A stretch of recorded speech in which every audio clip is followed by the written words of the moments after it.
Strange Ride is brought to you commercial-free through the generous support of our patrons. Visit strangerideshow.com and click on Donate to help keep the history of the weird on the digital airwaves. On January 30th, 1925, a man named Floyd Collins entered Sand Cave, hoping that one day he could turn this cave into a great tourist attraction. He lived in Kentucky, right outside of Cave City, and one of the main forms of commerce for this town was cave tourism. Mammoth Cave was only 4 miles from his home, and the competition was fierce, but Floyd was not deterred. He grew up basically living in these caves and was known around town as Kentucky's best caver, and he managed to find a beautiful place hidden away that he knew would be his ticket to getting tourists to his cave.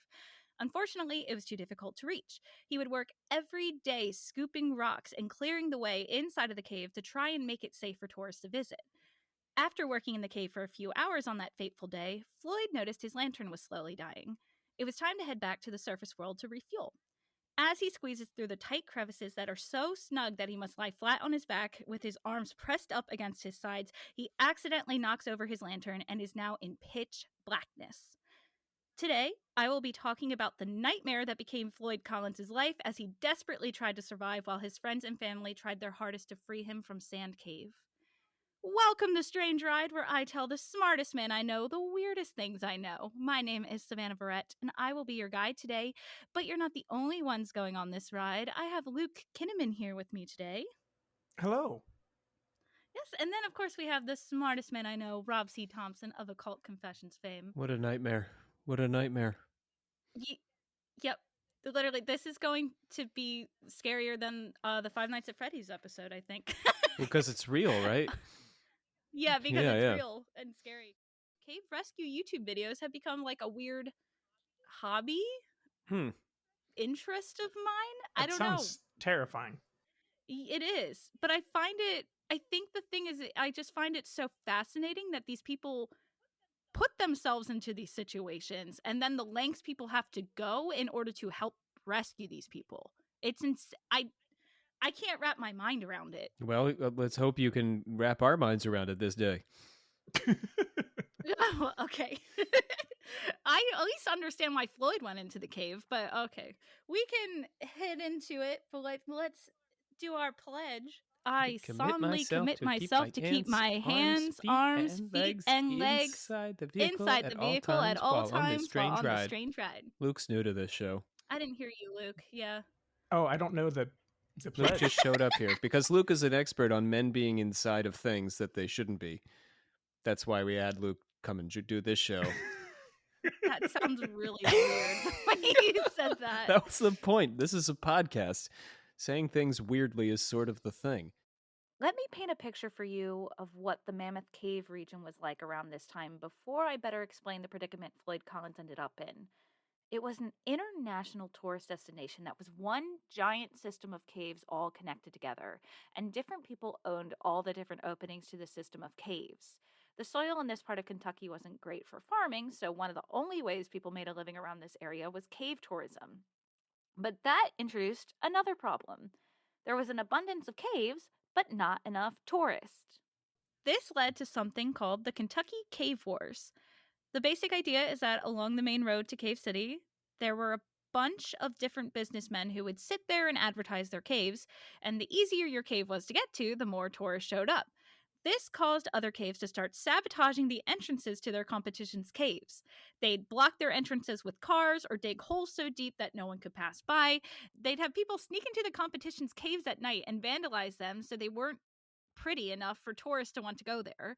They would hire people called cappers who would dress as policemen and tell tourists this cave's closed because it's too dangerous. Some people ended up shooting each other in the streets over these cave wars. So, well, there's a job for theater students.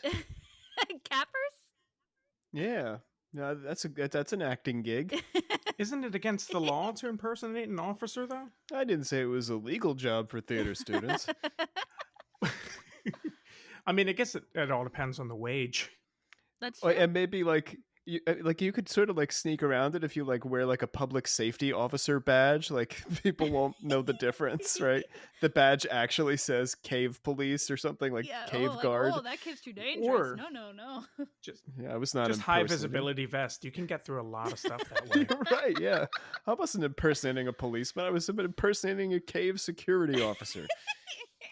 Floyd Collins grew up just 4 miles away from Mammoth Cave and would spend most of his time exploring the caves as young as 6 years old. He became an expert caver and was selling some of the rocks and Native American artifacts that he would find while he was exploring. He would go places that other people wouldn't dare, and he genuinely loved exploring the caves. His neighbor said that he would enter one part of Mammoth Cave and then pop up his head like a gopher across town from where he entered.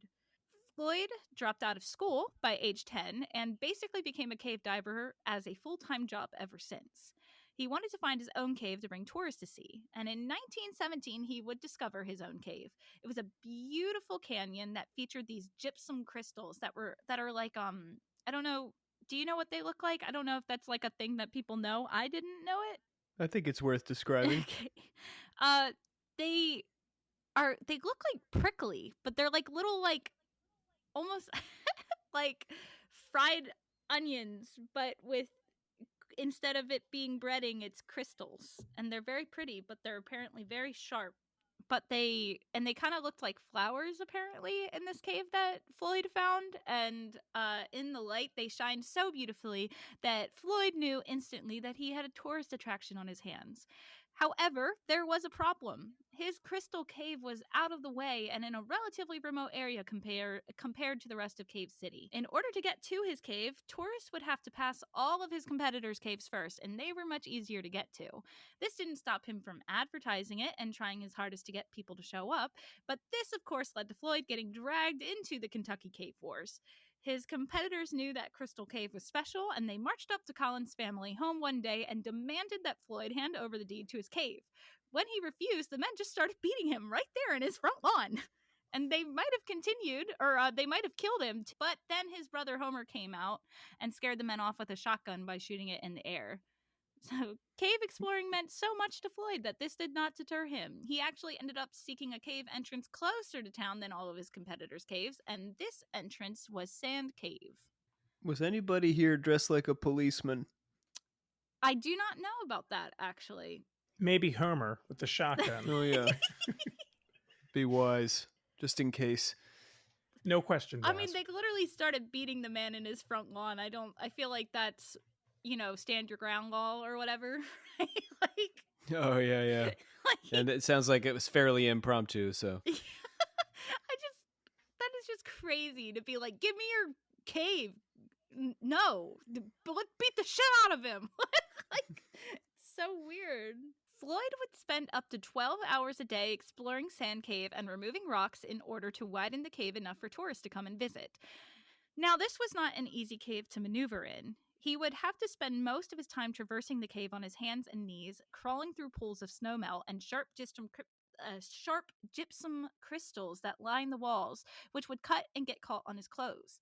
About 100 feet into the cave, he reaches a point called the turnaround room. It's a wider opening in the cave, but the only way forward from there is a 9-inch wide crack in the wall. This is how the room received its name. People would see that crack and then proceed to turn around and leave the cave like sane people. Floyd, however, being an experienced caver, slid into that crack headfirst, releasing all the air in his body in order to make his torso small enough to fit through that crack. The walls were so tight that he would not be able to move his arms, so he would paddle his feet and slowly inch himself forward. On the other side of the squeeze was a wider opening and then a chute that led directly downwards 10 feet. Floyd flipped himself around and slid down the chute feet first, upon reaching the bottom, slipped himself into a new horizontal opening that was barely wide enough to fit his body. He continued to inch his way down the tiny path, which was so tiny he couldn't move his arms, attempting to reach a much wider opening at the very end of the path. So at the very, very end of this path was like a tiny, tiny opening that led into this giant, beautiful crystal cave. Another one, not the same crystal cave, I don't think. But he notices that his lantern is beginning to darken, so he slowly starts to paddle his feet, inching himself out of the path while pushing his lantern with his shoulder. He accidentally bumps it too hard, knocks it over, and it shatters. In the pitch black, he begins moving his feet around, trying to find something he can push against to help himself get out of this tiny path. His right foot finds purchase on what Floyd thinks is the cave wall and pushes against it. Unfortunately for him, it was not the cave wall, but a giant rock which falls directly onto his ankle after he applies pressure to it. Floyd begins to wiggle his body and foot the best he can to try and remove the rock, but doing this causes loose gravel above him to fall down and cover his entire body. He is stuck 60 feet below the surface in a cave barely big enough for him, now trapped under pounds of gravel in the pitch black. He is essentially wearing a straitjacket made of stone. Realizing he is trapped, he does the only thing that he can do and starts calling for help. He does this until he has no more voice left. He falls asleep, wakes up, and then begins to scream again. He was stuck like this for 25 hours before anybody came looking for him. Wow. Yep. It's like a new age weighted blanket, just blanket of stone. I was Oh, actually yeah. thinking that too, and I was like, for a split second, this probably felt really good. I mean, to each their own. Oh, I love weighted blankets. New therapy. The reason that it took so long for people to come looking for him is because Floyd had 3 different places that he would stay. So when he didn't show up to one of his homes, the host would just assume that he was staying with somebody else. And on top of that, Floyd was sometimes known to sleep in the caves. So the longest time that he ever spent in a cave was 30 hours. So it wasn't unusual for people to not see him for at least a day. However, people did eventually go to check on him, and they saw his jacket hung up at the entrance of the cave and figured something might be wrong. The men that came to check on him were way too big to fit into the cave, but a 17-year-old by the name of Joel Estes was able to make it all the way through to the turnaround room before he lost his nerve and refused to go any further. The boy called out Floyd's name, and Floyd called back saying he was stuck and needed help. The boy reported back to the surface world. A group of locals heard about this, and one by one, men would go into the cave, reach that turnaround room, and promptly leave the cave. Some saying that they wouldn't go back in there for all the money in the world. It wasn't until Was there something in that turnaround room? Is it like haunted?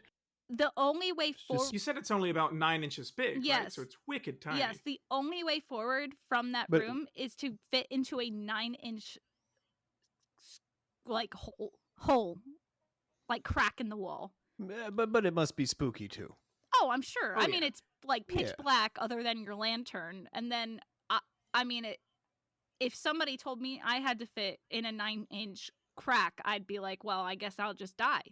And you had also said that Floyd, because he's been doing this basically since he was 10, he knew how to control his breath and kind of compress himself down a little bit more. Yes. So, like, his expertise probably, surpassed the other folks in town. Oh, it definitely did.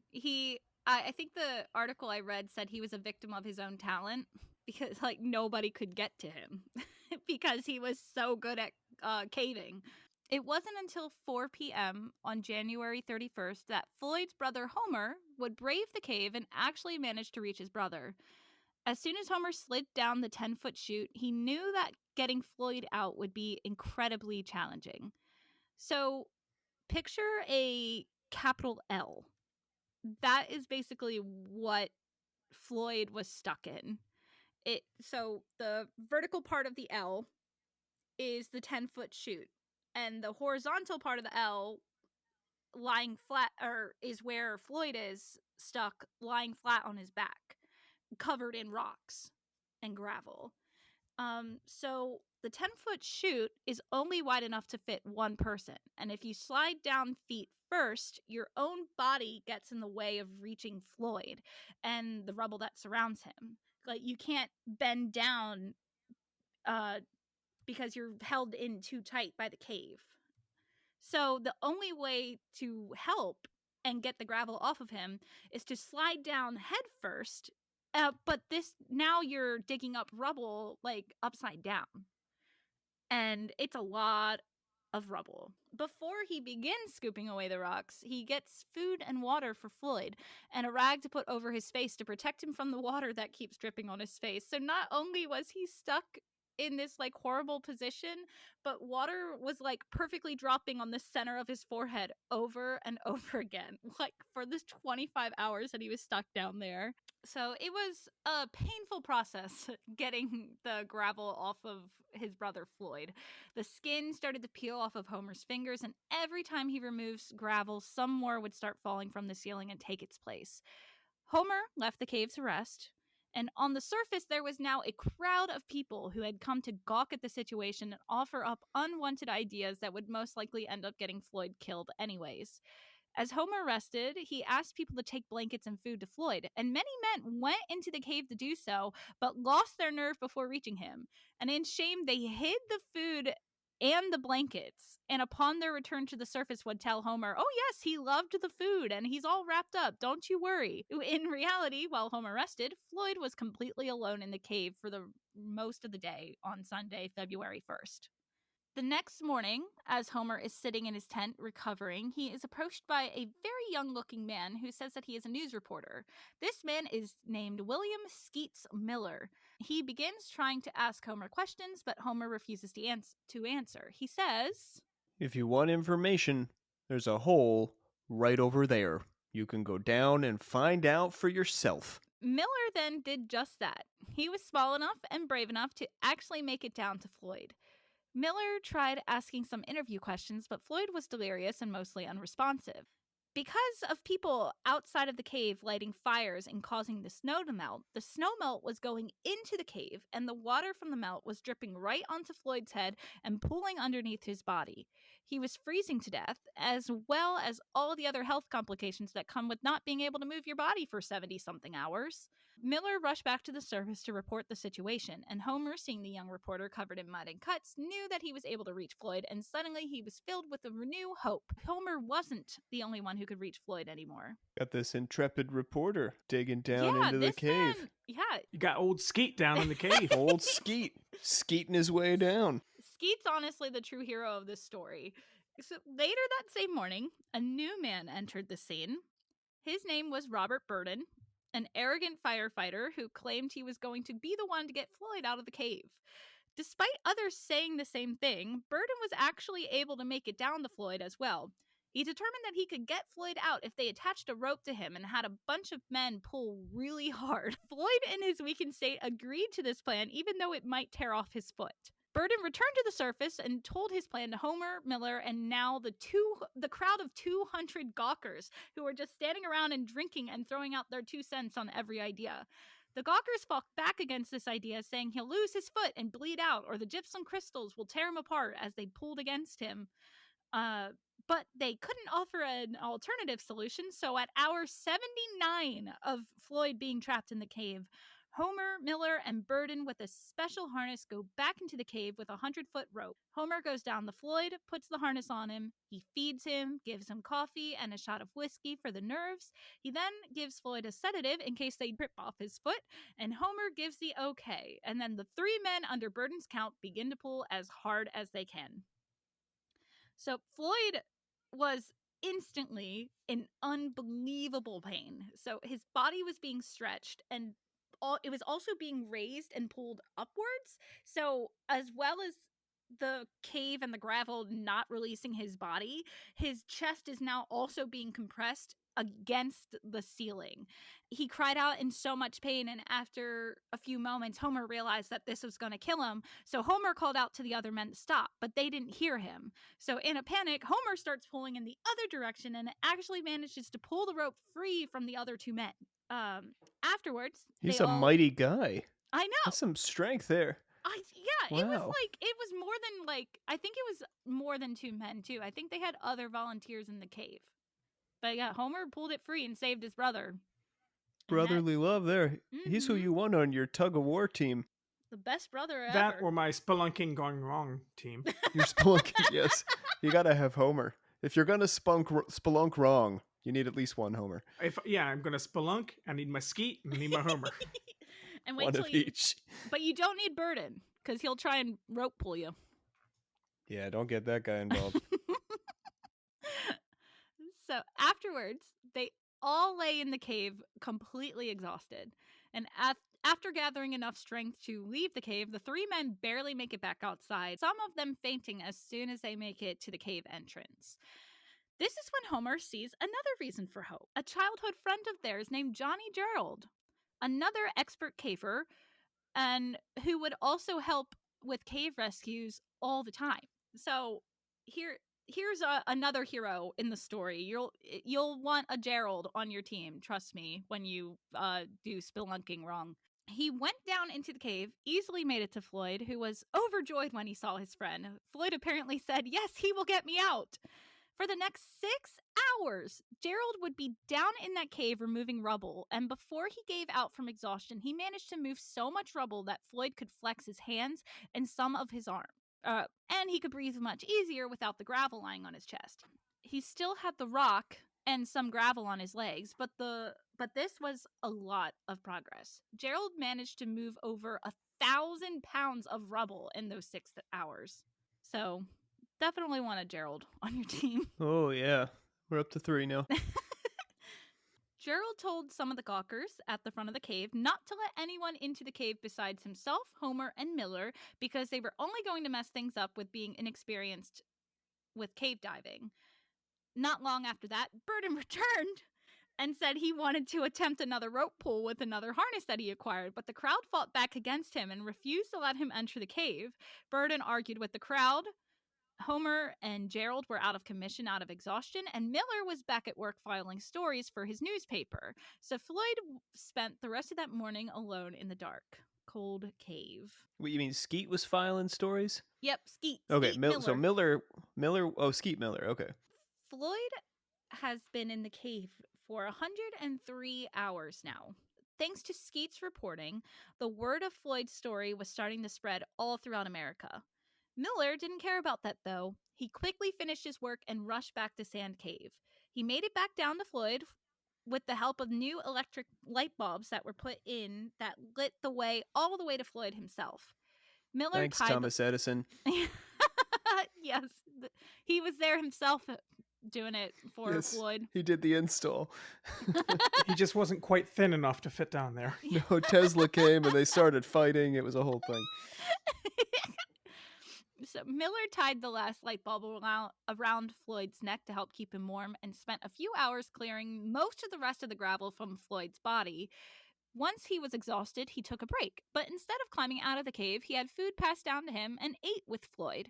He told him all about the people who were reading his story and the group of people outside the cave, and he asked if Floyd had anything he would like to say to him or to them. I believe I will go to heaven, but I can tell that I'm to be taken out alive and with both my feet. I want you to tell everybody outside that I love every one of them and I'm happy because so many are trying to help me. Tell them I'm not going to give up, that I'm going to fight and be patient and never forget them. You go out now, but don't leave me too long. I want you here with me and I'll keep helping all I can to move some of this rock. It was very persuasive. Yeah. That was a beautiful interview for being trapped in a cave for over 100 hours. I'd probably be like, fuck off. Get me out of this stupid fucking cave. And I love that he said, I bet I'll get to keep my feet. He really did. He apparently really did not want to lose one of his feet. And I think probably because he definitely planned on caving again once he got out of this situation. And he was like, it would be way harder to cave if I had one of my feet missing. But imagine the tourist he could get at his caves if he had a peg leg while spelunking. That's true. But yeah, so this interview would cause this story to become a huge news sensation. Everyone in America knew about Floyd Collins and were invested in him getting out of the cave. People would crowd around newspaper stands waiting for the next update. Playhouses interrupted scenes to update the audiences of Floyd's condition. Even Congress would take breaks to get updated on where Floyd was. It was a huge sensation, and now all eyes were on this man and the state of Kentucky. A few hours later, Miller was back in the cave and brought along a jack and a crowbar to try and pry the large rock off of Floyd's foot. So, back to that L shape again, just to help clarify. Floyd is trapped His feet are at the very end of the capital L, and there is literally no way other than climbing on top of Floyd, which it's such a small area that you really can't, to get to this rock. But Skeets was small enough that he could at least somewhat fit like on top of Floyd. So he takes a crowbar and he puts the like one end of the crowbar underneath the rock, and then he takes a jack and he puts it against the ceiling of the cave and tries to push it down on top of the crowbar to like help give the crowbar some strength to move the rock. But this jack was too big, so Miller called for another one. This one was too small, but instead of trying to find the right size jack, Miller just took 2 wood blocks, stacked them up, placed the crowbar on top of them, and then placed the jack along the ceiling to start pushing down on the crowbar. Miller would then use the very tips of his fingers in order to crank the jack. And as he did, the jack pushed onto the crowbar and the rock actually moved. Before he could move it enough for Floyd to free his foot, though, one of the wooden blocks fell and the rock fell right back onto to Floyd's foot. Miller would try again and again, with Floyd offering words of encouragement the entire time. You can do it, fella. I believe in you, fella. That went on for days. No, but it did go on for at least an hour, because I think he was in there at midnight, and then around 1 a.m., Miller was exhausted and he had to leave the cave once again. When he exited the cave, he was met by the National Guard. So, along with the National Guard is a man by the name of Henry Carmichael, who is the general superintendent of the Kentucky Rock Asphalt Company, and thought the techniques that were being used in this rescue attempt were too primitive, and he offered up his workers to help get Floyd out. Around 2:30 in the morning, Carmichael sent 2 surveyors into the cave to assess the stability before Carmichael would send more of his men in to help. At first, the men were finding that the cave seemed fine. Throughout these few days, people helped bring wood planks to help keep the entrance supported, and of course the lights that were strung up throughout the cave helped with the navigation. But when they got to the turnaround room, things became very bleak. Because of all the people burning fires at the opening of the cave and all the warm bodies being pressed up against the walls of the cave while it was being traversed, the water was making the walls unstable and the cave was beginning to collapse. One of the men, Casey Jones, heard Floyd calling for help and couldn't bear to leave him, so he braved the squeeze and made it to Floyd. At this point, the rubble was beginning to fall from the ceiling, and everything in Jones's body was telling him to leave. But he could see Floyd 10 feet below him, and Floyd was begging for a drink, saying he was so thirsty. Jones slid down and tried to pour some coffee into the trapped man's mouth, but he refused to drink. It took him a few moments, but then Jones realized what was happening. The cave was collapsing, and Floyd, in a panic, was trying to keep Jones there with him so that when the cave collapsed, he wouldn't be alone. Jones quickly made his way up the 10-foot chute and through the squeeze, and almost as soon as he did, he heard Floyd begin to cry. He turned around and saw the walls begin to close in, and soon the light coming from the bulb around Floyd's neck was no longer visible, and his cries no longer able to be heard behind all the rubble. The 2 men exited the cave around 4 a.m. and 114 hours in the cave for Floyd. This is dramatic, man. Yeah, and this all really happened. Why is there not a movie? Is there a movie? I don't know. I think there is a movie. I think I remember seeing that. And then there was also a musical, like an off-Broadway musical, that I kind of listened to. You've got Casey Jones by Casey the Grateful Jones. Dead. Right. Definitely. Casey Jones, gotta watch your speed. No. Oh no, Matilda says no. You tell him, girl. He shouldn't watch his speed. He's got to rush. He needs to put on the speed. Get on out of that cave, Casey Jones. So, and now this is gonna get a little bit sad. Wednesday morning, Miller, or Skeets, woke up with a renewed energy.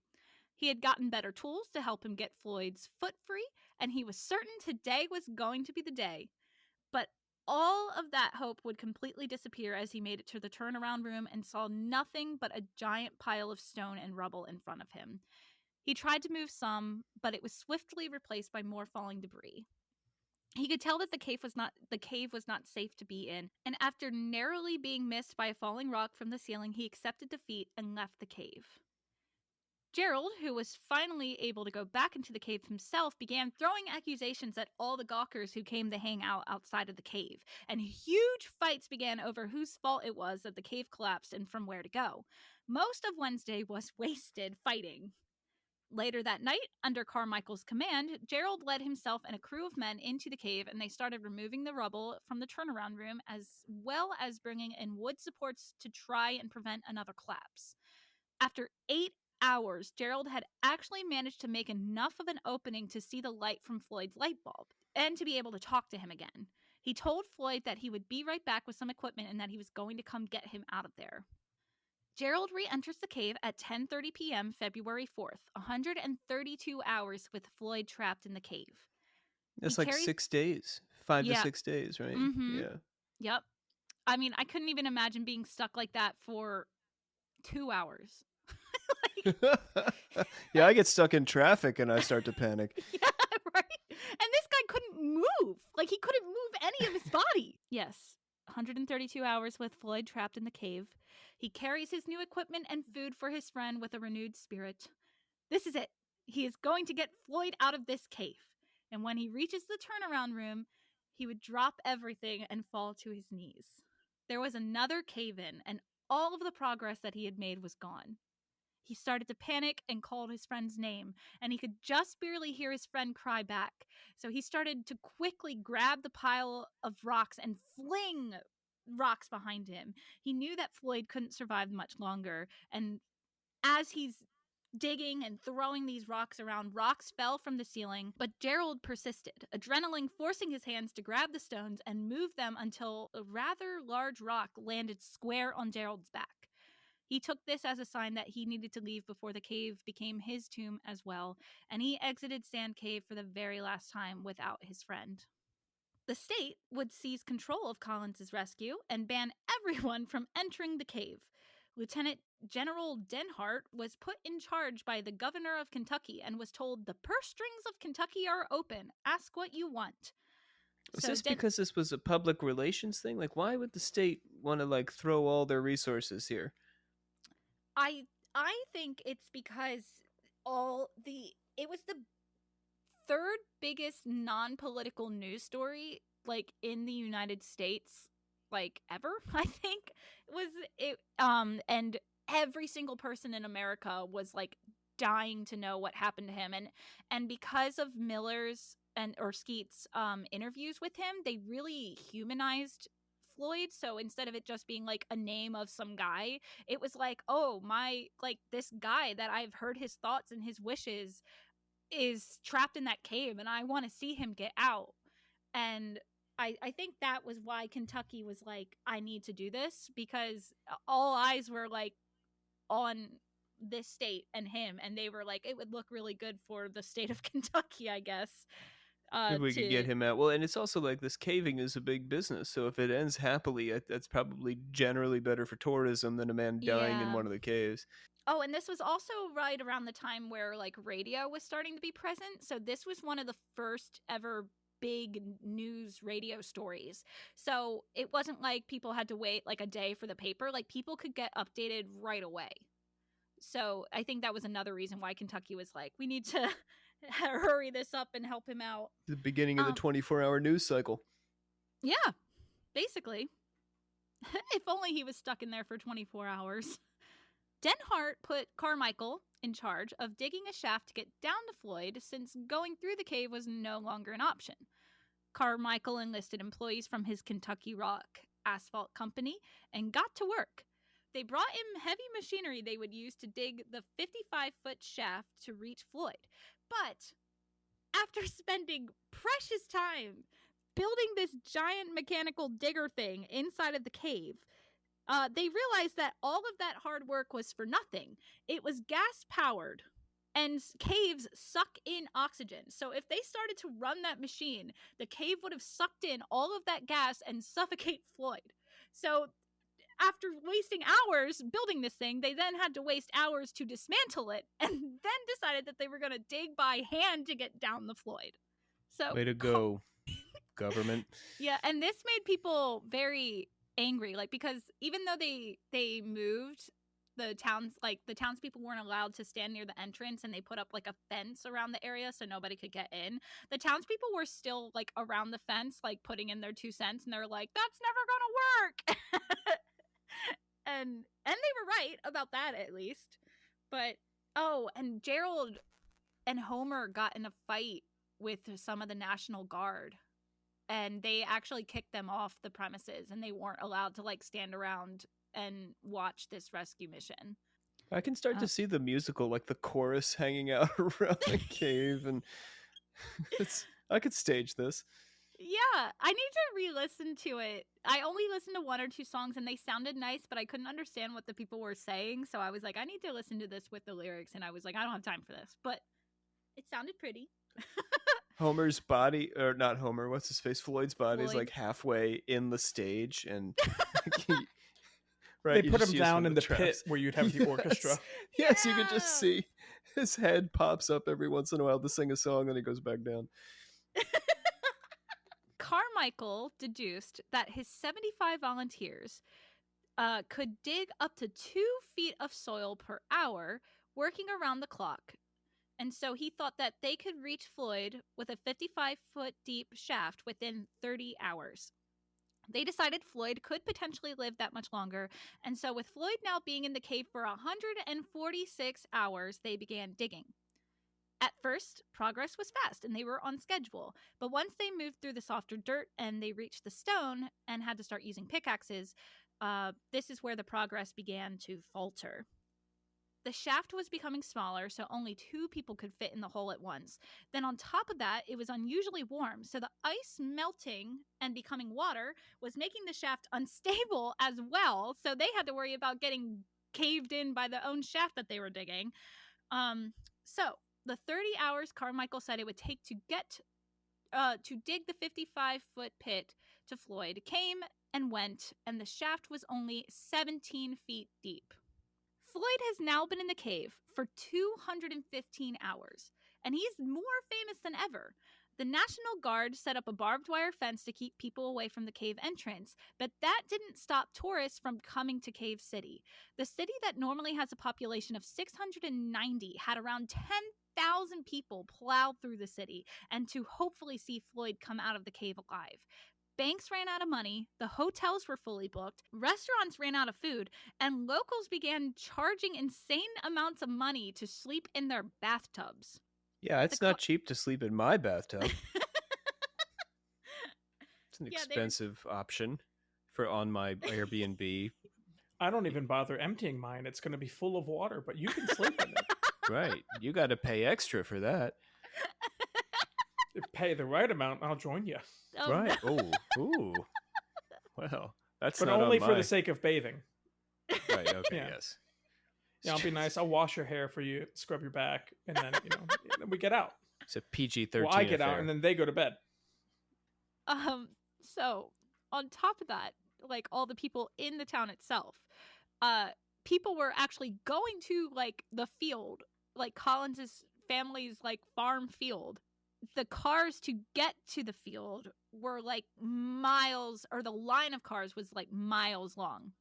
And as Floyd is down there 60 feet underneath the ground trapped, and these 75 men are like a couple feet away digging this giant hole, these 10,000 people were having a literal carnival right outside of the cave.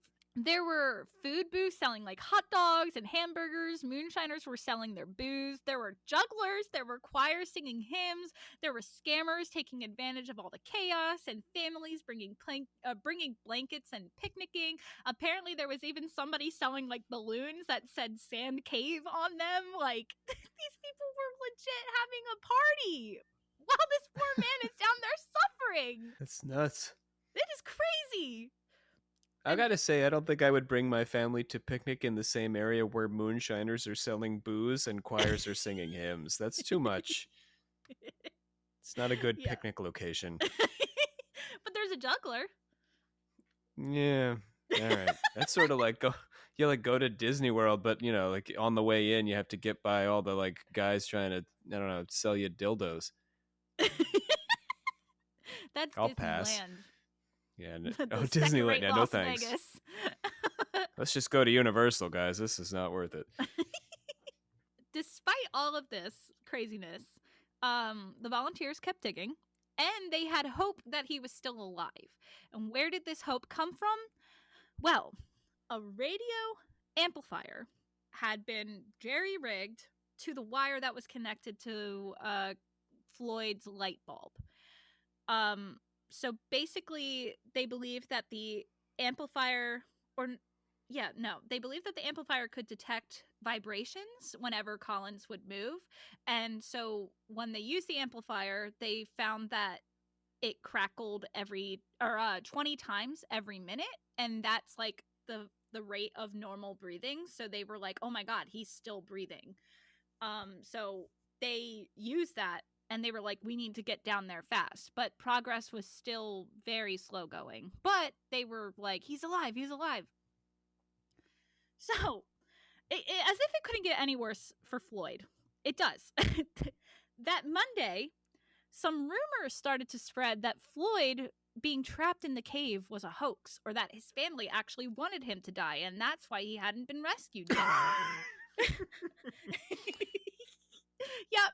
So one of the conspiracy theories being that Floyd leaves the cave each night and then sneaks back in the morning, and that this was all done as a publicity stunt to get more people to Cave City.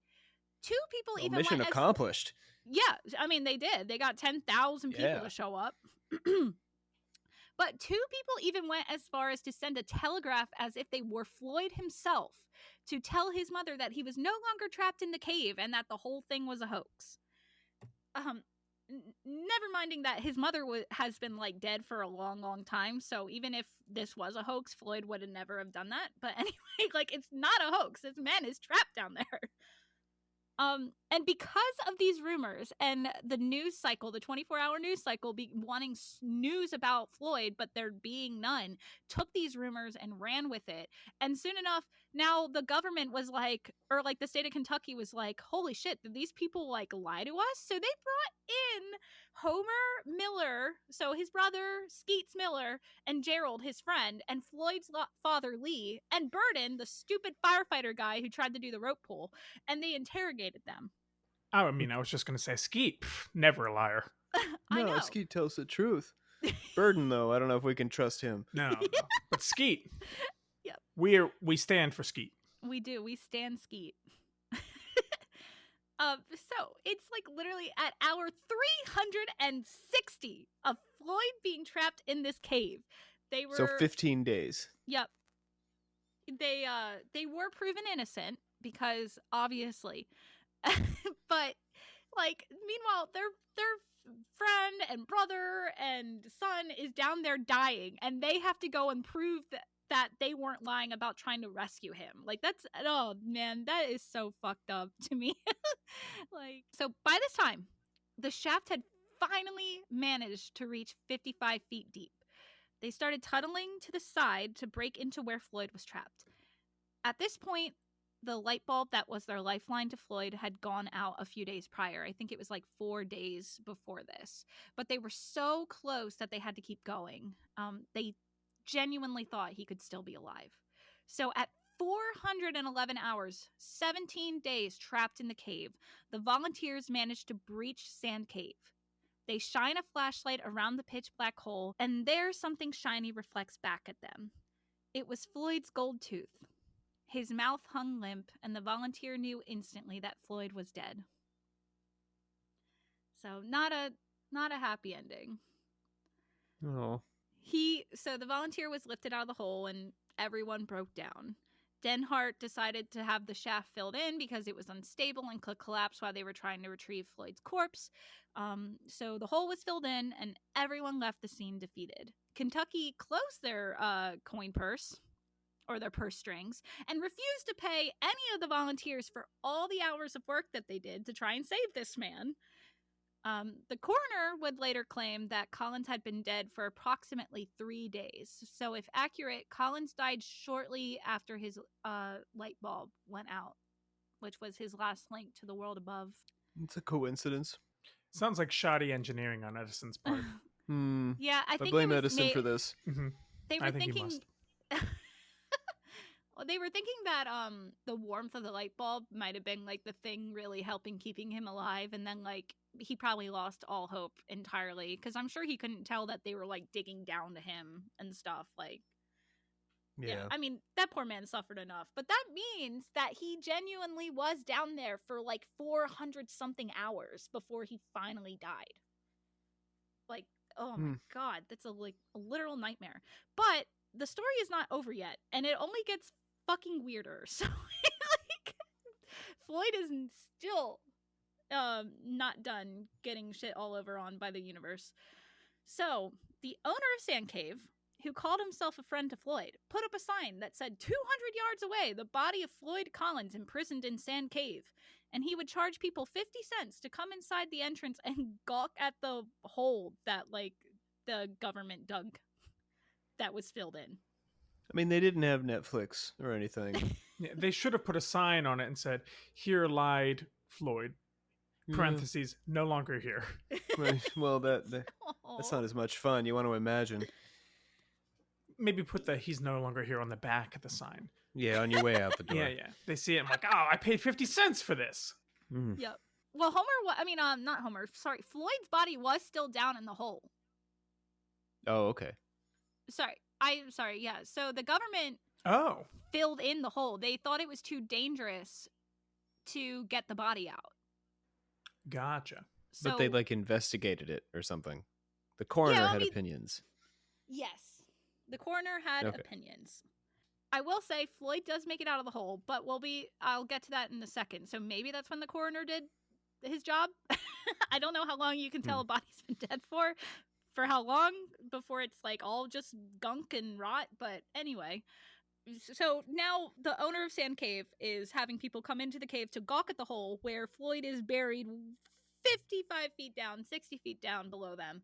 Homer really wanted to get his brother out of the cave, so he ended up going on an 8-month-long vaudeville tour and raised enough money to dig out the shaft once again and remove Floyd's body from the cave. So they did. What did he do? Sing and dance about his dead brother? No, I mean, sort of, but he didn't sing and dance, but he did go and he apparently told stories about his brother when they were kids and about their life, and then he explained in firsthand like detail what it was like in the cave and trying to get the brother out and all like the hardships that they went through and all the hopes and the downs and stuff like that. And he also so this is Act 3 of the musical. Yeah, probably. Yeah. So we thought it was Floyd's story, but it's really Homer's because Floyd dies in Act 2. Yeah. Yeah. Well, I don't know. Sorry, you were saying Floyd isn't done yet. Floyd still has some things to do. But he's just a body at this point. But he is just a body at this point. Homer's doing things. He's just a body, but nobody's going to keep him down. Oh, there's your song. That's the name of our tune in Act 3. He's just a body, but nobody's gonna keep him down. No, not keep him down. Nobody keeps this body down. Yeah, he told their story, and then he would end it with like hey, if you donate to me, I'm gonna get my brother out of there. And people did.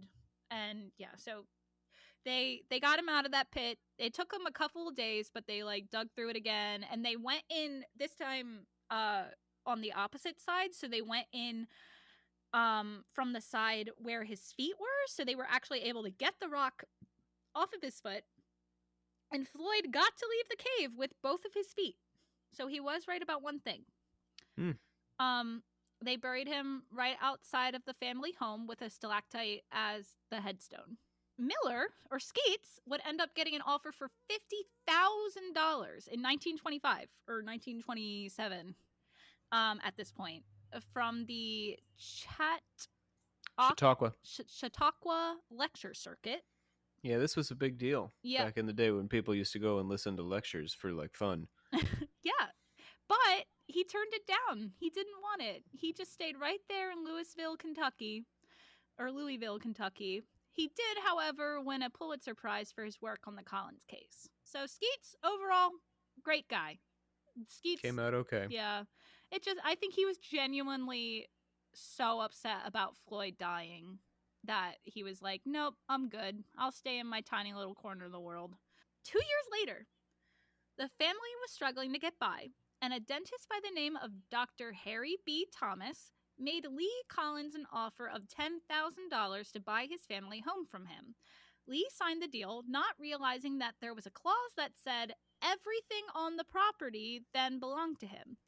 So this man, Harry B. Thomas, the dentist, dug up Floyd's grave, stuck his body into a glass coffin, and then put it back into Sand Cave, and then sold tickets for people to come and see him once again trapped in the cave.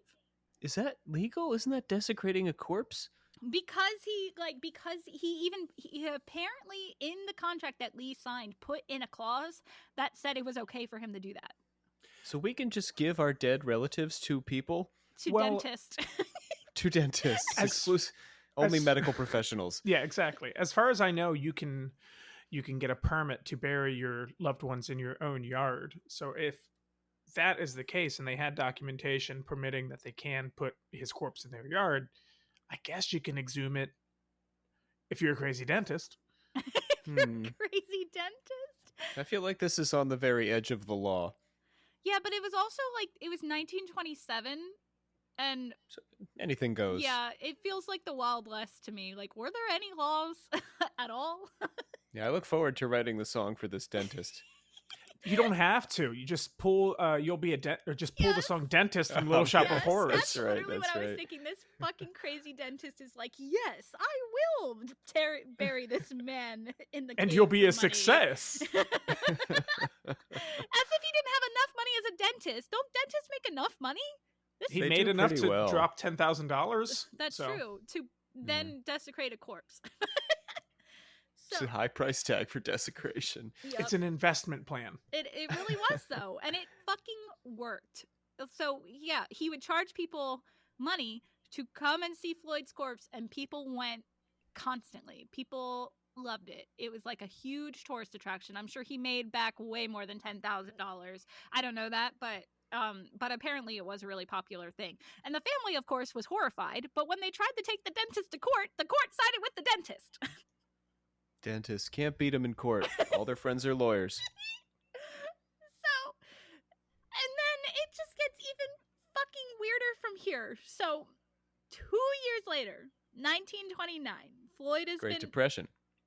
Yeah. I guess. Well, we're going to have a stock market crash. Yes. Well, Floyd had more of an issue with compression. Ooh. Oh. But, so, it's 1929, so Floyd's corpse has been on display, I think, for 2 years, a year, maybe. So 2 men snuck into Sand Cave late at night and stole Floyd's corpse. They yes, we don't know who these men are, but they took him to Kentucky's Green River, cut off his right leg, the one that was trapped under the rock, and attempted to chuck him into the river. He, however, did not make it that far and became entangled in a bush and was just left there. See, now we can use the Creedence song Green River, so we can really do this as a jukebox musical, I think. Okay, but why didn't they try? I thought why did they steal it if they were just going to chuck him in the river? I have no idea. Nobody. They're trying to set him free. Nobody really. I mean, maybe, but they also stole his fucking foot. They wanted to keep that. And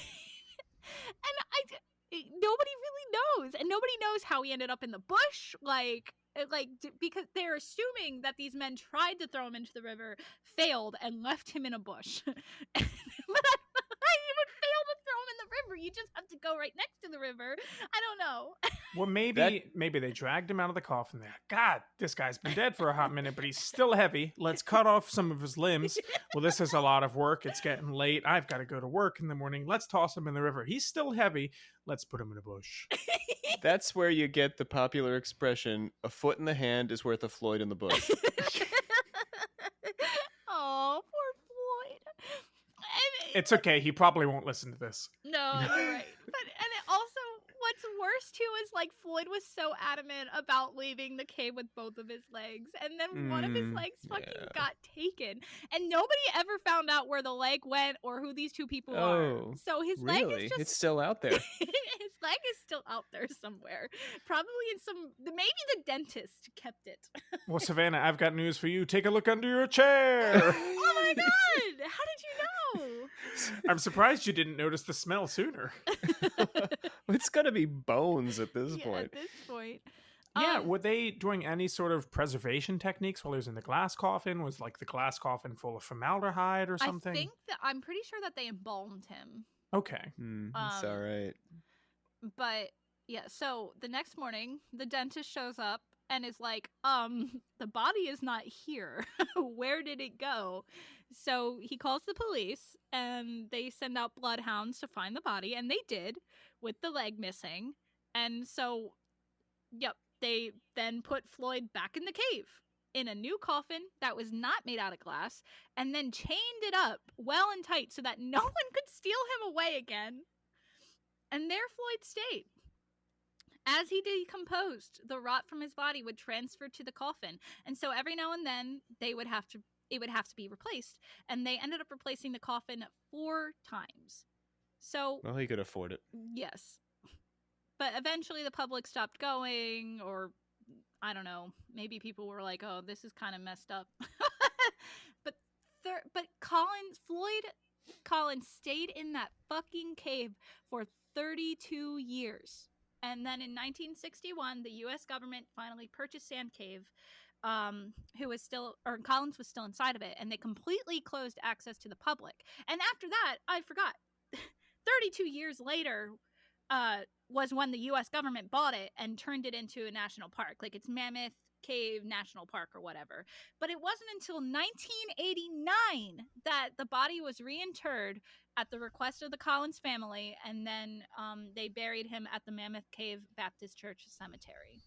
So he sat in the cave all that time? He did. Was that 28 years? I mean, after from the dentist. 61 to 89, yeah. Yeah, an additional 28 years.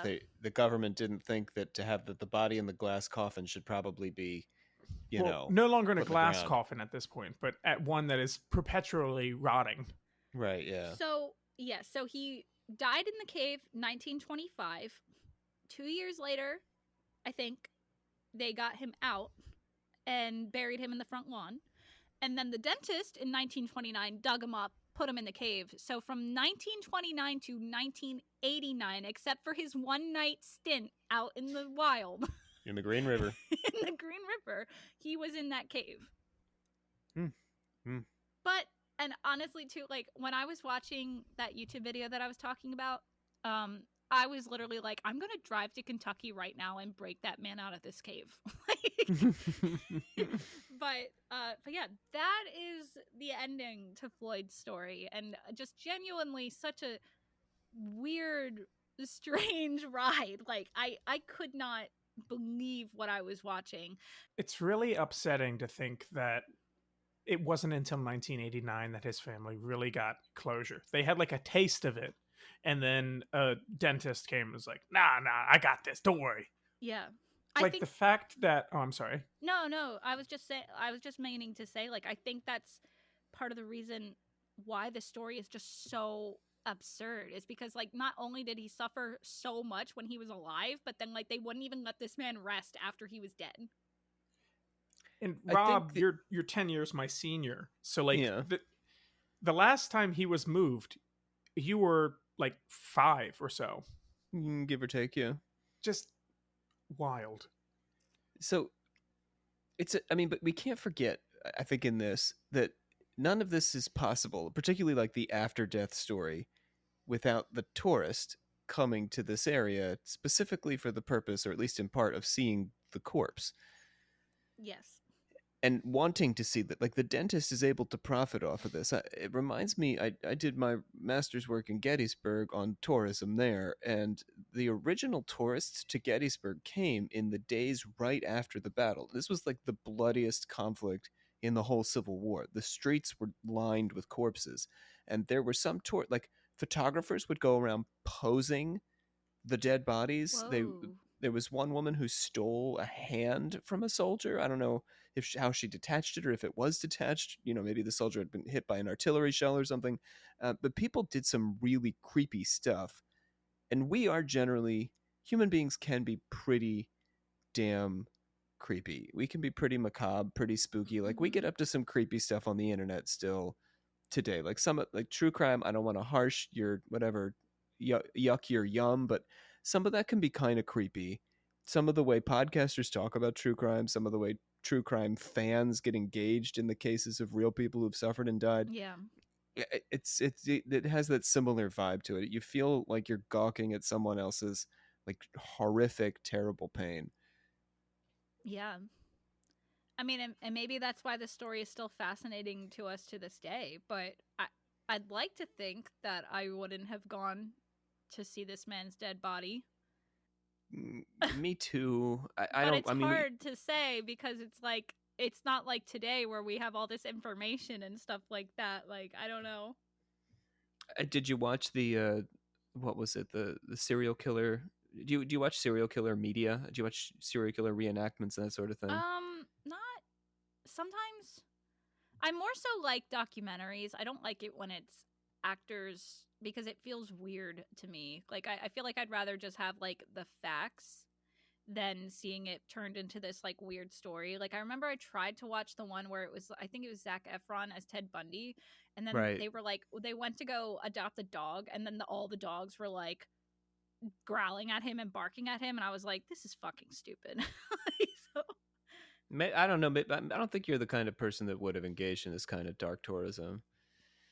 I do like listening to these stories though, but I think But you're listening from like a historical perspective. You're not listening because you're chasing the thrill of it, or like, no, because I would never do this. As a matter of fact, and this might be a hot take, but I say anyone who wants to climb Mount Everest is a fucking asshole. So, I agree, yeah. honey. I mean, I would also mean, never do this, but dentist school is very expensive. He needed oh god. I always say I don't understand these people that risk life and limb for nothing. Yeah, because that's what But it feels like.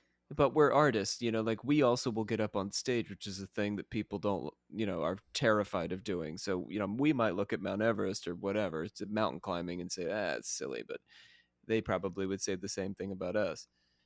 Yeah, but at least, we're alive at the end of the day. Well, we may be embarrassed if we've cocked it up, but we're still alive.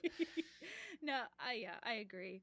Most of these stories too, when I listen to them, the people do make it out, but I think for the most part I just find it fascinating how difficult it is to rescue these people. And then it makes me angry at those people because I'm like, look at all these people that you made suffer in order to help save you. I don't know. Yeah. And I wasn't mad at Floyd because like Floyd was kind of like a fluke, especially because like he apparently could get himself out of pretty much any jam. But I mean, this one was just too much. And a big thank you to my sources.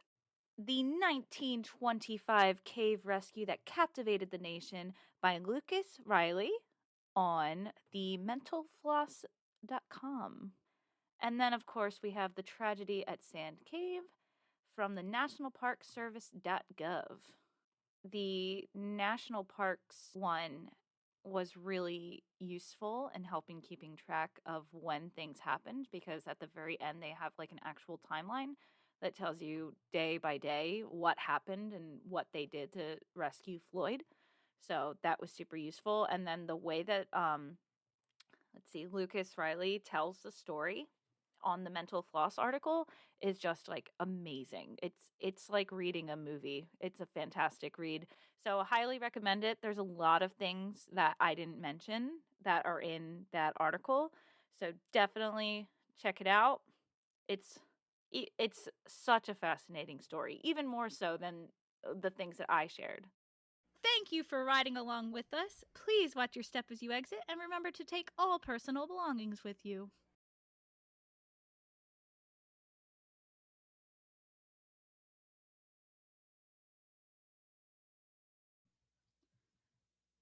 So would you please read this, Luke? I believe I will go to heaven, but I can feel that I'm taken out alive, and with both my feet, I want you to tell everybody outside that I love every one of them, and I'm happy because so many are trying to. Thank you, Matilda. Floyd had his baby. That's an unknown part of the Oh, story. no. That Floyd was accompanied by a baby, a young Yeah. girl child. I'll start it again from the top.